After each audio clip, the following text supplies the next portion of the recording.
Welcome to the Modise Network. The Passenger Railway Agency of South Africa is tasked with providing citizens with affordable transport, but many commuters have abandoned it for other forms of transport, especially for taxis. They cite the unreliability of the trains to be on time, overcrowding and safety during their rides.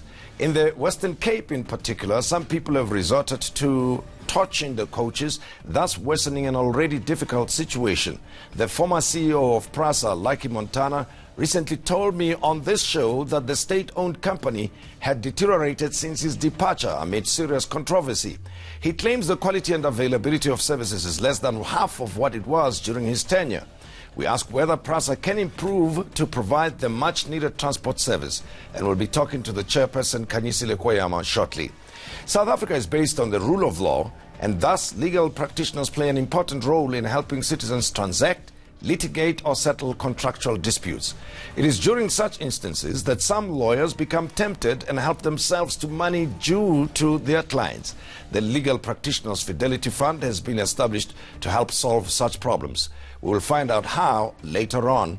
We'll then end the show with some uplifting news for the unemployed graduates who are battling to find work. A recruitment agency expert, Maggie Mboyani, will talk to us about CV Desk, a division she started to provide a service to young South Africans to stand on their own 2 feet.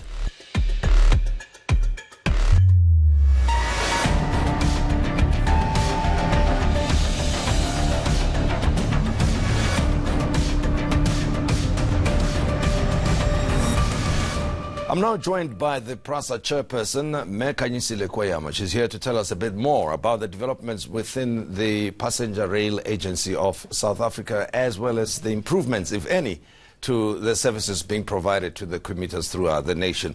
We also invite you to join the network with your comments using the hashtag #TheModise And Khanyisile Koyana, a pleasure to have you with us. Thank you. Good afternoon. And thank you very much. So let me start with the popular story, or the unpopular one, or the notorious story.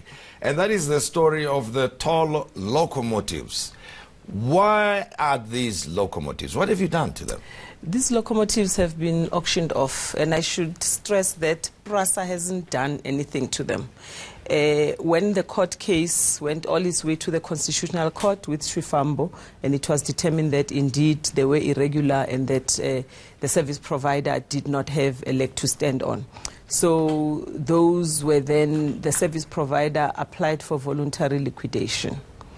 The trains were taken back to the service provider because PRASA said they were fruitless, they were irregular, all those things, plus they were not fit for purpose.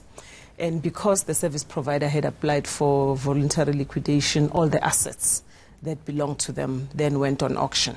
So not all of them have been auctioned, but I think probably at least 50% of them have been auctioned.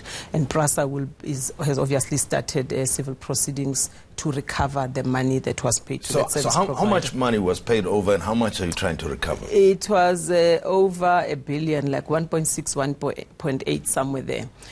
The total contract would have been close to 3 billion. So that is what we are hoping to recover. And obviously, if the locomotives themselves don't produce that, then we would go after the person themselves. Well, I spoke with the former CEO of PRASA on this show, and he tells me that there was nothing wrong with those locomotives. He cannot understand why they're being auctioned, and he says some are currently being used by PRASA anyway and have been used by PRASA. So, you know, he says this is just a made-up approach on the part of probably the new leadership or some political interest in order to try and embarrass him and his previous leadership. So this is not a story or that starts now with this leadership. It goes as far back as the public protector, who was Thuli Madonsela at that time, who did receive information from internally that there were things wrong. And that's what the report Derailed was based on. So basically, we know the role of a public protector. We know it's not political, and it is meant to fix the ills that happen in state-owned entities. We have personally seen those locomotives because the matter was ongoing during the time. I know that there is the public legend that those locomotives had kilometers on them. Well, part of the kilometers are that they were shipped to a port in Cape Town and then they were brought to Johannesburg to be used. Those locomotives have not been used during our time. They have been in Braamfontein. What I'm trying to find out, maybe I'm doing it the wrong way around, were they not fit for purpose? The rail safety regulator determines whether any train locomotive can then go out into the market. So there was testing that was going on of those locomotives. And one of the areas that was identified was the fact that they had burns at the top, which shows that they had gotten too close to the top, to the pylons within the rail network. Some of the locomotives can be used in other parts where that height restriction doesn't exist. But the point is they were purchased to be used anywhere and everywhere. And you cannot purchase and then say, okay, now you can go and use it there. You are supposed to make sure they are fit for purpose everywhere. There are videos that we have seen. This is evidence of the locomotives not even able to go into the depot. Now, when you buy locomotive, when you purchase them, you make sure the depots where they are kept, all that is fit. Now, if they're going to be scratching the top of a depot, where are you supposed to keep them every day? Obviously, you're pursuing a civil action against the contractor who imported the locomotives, right? Correct. But the contractor would not have done so without the permission of the employees of PRASA. Who takes responsibility? Of the client, the so client, to say. Yes, well, PRASA, you will now know that there is also the issue of the person who used to call himself Dr. Daniel Mtimkhulu, who has now been found guilty by a court about having misrepresented his qualifications. So that was the head of engineering who drew up all those specifications. So somebody who is not an engineer, if I go out and draw up specifications tomorrow and I expect the country to believe that I did draw up correct specifications. I read and I've learned that you're also pursuing a matter against him. You want him to return the salary that he earned. Yes. The court has ruled already, so it's really just a matter of recovering. His pension fund was held at the time that he left in anticipation of the criminality that he was already undergoing. So we hope that part of that will come from that, but if not, we will then obviously pursue other means to recover that. How much are you trying to recover from him? It was, I think, about 5 million that the court ruled. But there are so many other matters like these ones, you know, where when the AG has determined that something is irregular and you go through the courts, then there is also now the SIU tribunal which will go out and recover. So he is also culpable. Is it a matter that was disclosed or is being pursued by yourselves as PRASA leadership, where we said that there was business being done by his sister and he's the one who gave the contract to his sister? I'm talking about Dr. Mtimkhulu. Daniel Mtimkhulu. Yes, that is one of them, but there are many others. You know, we currently have the SIU. The president issued a proclamation in August that enables the SIU to investigate, and there's a number of matters that are being investigated by the SIU right now. We've had some preliminary reports that demonstrate that there is wrongdoing in a number of contracts. And when that happens, you not only go after the service providers, but you also pursue the people who caused the irregularity, and those are the people who work at PRASA. It looks like PRASA has had we'll talk about the practical experiences of commuters on a daily basis, but I just want to deal with these matters that are very controversial and betray acts of corruption, if you will, on the part of the PRASA employees. There are allegations of some of the senior employees of PRASA doing business with the company itself, and some not being appropriately qualified, not being appropriately qualified to be in the positions that they hold, as well as some security contracts that were entered into. Can you just give us a picture of what you're dealing with in PRASA and as far as these matters are concerned? So we are dealing with indeed an entity whose systems have fallen apart and are falling apart. And we see it in the AG's reports. You know, we have now concluded 3 annual reports, with the most recent one being 2018, which is when we were in office. But first we had to bring 2015, 16, 17 to audit, which had not been done. And that is just a demonstration that the financial department is not functioning, because you cannot not conclude your books and ensure that they are ready for auditing at the end of a period. We found that with ourselves as well, now that we're in office, that the Auditor General gave this 18-19 a disclaimer. And one of the biggest reasons was that not sufficient information was coming out. You know, from as bad as minutes to as bad as financial records. When the AG asks for information, give me your cash flow, show me how you have provided, and that is not there. And what does that point to? It points to people who are not able to do the work. So when you talk about employees doing business with PRASA, we started a vetting process. And that vetting is being done by the SSA, so that all employees, starting from the top, touching from the board to the CEO, to the EXCO, and it's going all the way down. There's a timetable in place, and each time we get an update of how far the vetting process is. It vets whether people have criminal records. It vets whether people are doing business with PRASA. It also vets that people are related to people who are doing business with PRASA. And with that type of discipline, it will start weeding out, you know, because you can't just look at Tim and decide that Tim doesn't look honest. You need to vet the person properly. So vetting is one that's very key. Documentation and document management has been a crisis at PRASA.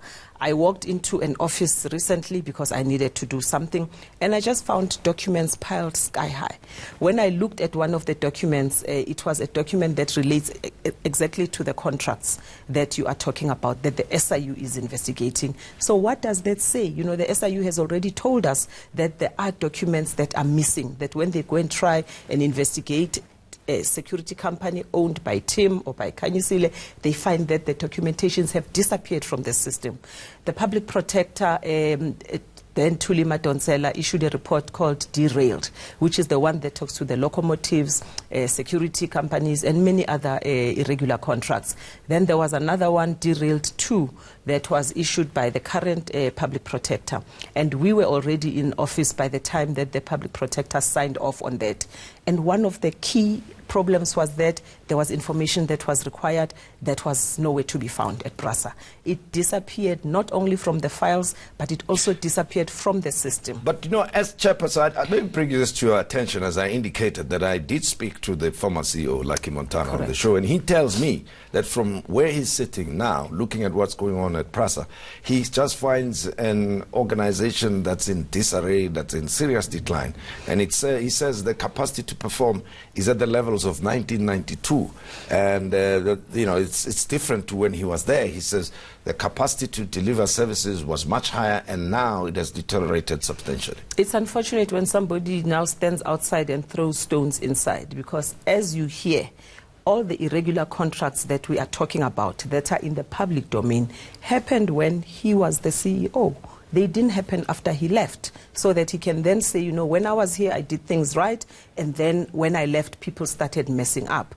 All these irregular appointments happened during his tenure. You know, one of the biggest problems at PRASA is actually the rail infrastructure itself. And yes, there is an argument that some of it is owned by Transnet, but some of it is owned by PRASA.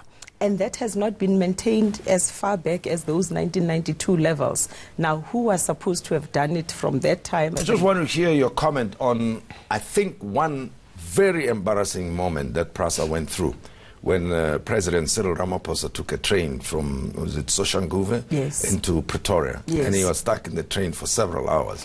I think, you know, even people who may not pay attention to what PRASA is all about or the politics in South Africa found that moment to be one of the most embarrassing for the country and the state PRASA was in, because that's the experience that ordinary South Africans go through every day. But to have the president stuck there, it actually brought the attention to, if you will, the mess that PRASA was in then, and hopefully it's improving now.